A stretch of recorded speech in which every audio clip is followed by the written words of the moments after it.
है। Praise the Lord. Third thing है अतीत के किए हुए पापों का अपराध बोध। जी हाँ, carrying the burden of the past mistakes. दूसरा कुरिन्थियों उसके 5:17 में लिखा है, यदि कोई मसीह में है तो वह नई सृष्टि है, पुरानी बातें बीत गई हैं, देखो सब कुछ नया हो गया है। अब आप बोलेंगे कि ब्रदर नया कैसे हो गया है, हम तो भले ही बैप्टिज्म ले चुके हैं, सब कुछ ले चुके हैं, लेकिन फिर भी हमारे जीवन में पाप है, फिर भी हम तो गलत बातें करते हैं, गलत सोच रखते हैं। बिल्कुल सही है, दाऊद ने भी किए हैं पाप, अब्राहम ने किया था पाप, ठीक है, ऐसे बहुत सारे लोग हैं। पतरस ने किया था गलती, परमेश्वर का इनकार कर दिया था। आप बाइबल उठा के देख लीजिए, मूसा ने किए हैं कई सारे पाप, लेकिन फिर भी परमेश्वर ने उन्हें क्षमा दिया है। मेरे प्रियो, सांसारिक रिचुअल को पूरा करने का मतलब ये नहीं है कि हमसे गलतियां नहीं होंगी। हाँ होंगी, क्योंकि हम मनुष्य के शरीर में रहते हैं। हमारे अंदर मनुष्यत्व का जो लेवल है वो मसीहत के लेवल से बहुत ज़्यादा है। तो हमारे अंदर पाप का होना कोई बहुत बड़ी बात नहीं है। बहुत बड़े बड़े लोग बड़े बड़े काम, बड़े बड़े गलतियां करते हैं, भले ही वो बैप्टाइज्ड हैं, भले ही वो मसीह को जानते हैं सालों से और पीढ़ियों से, वो परमेश्वर के चरणों में हैं, सेवा कर रहे हैं, सब कुछ है, लेकिन फिर भी उनके जीवन में पाप रहता है, क्योंकि वही हमें परमेश्वर से अलग करता है।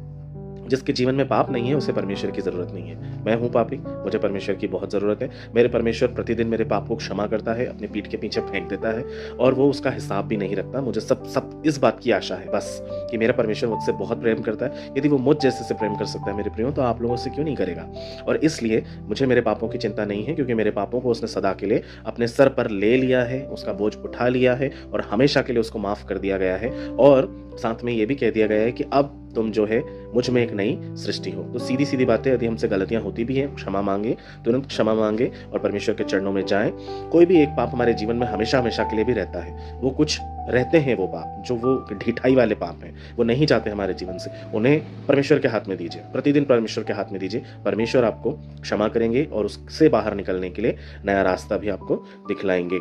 जिस पाप को परमेश्वर ने माफ कर दिया है उसे याद करके खुद को दंड देना अविश्वास कहलाता है। इसलिए हमें जो पाप हमसे हो गए हैं, जिसकी माफी हमें मिल चुकी है, उसे याद करके रोने से अब कोई फायदा नहीं है। याद रखिएगा, परमेश्वर आपके अतीत को नहीं पढ़ते हैं, वो आपके भविष्य का हस्ताक्षर करते हैं। इसलिए अपने भविष्य की चिंता करें। पाप जो हो गया, उसे परमेश्वर जाने। अब क्या, आगे क्या, कैसे, उसके लिए परमेश्वर से आप रास्ता मांगे और रास्ता परमेश्वर दिखाएगा।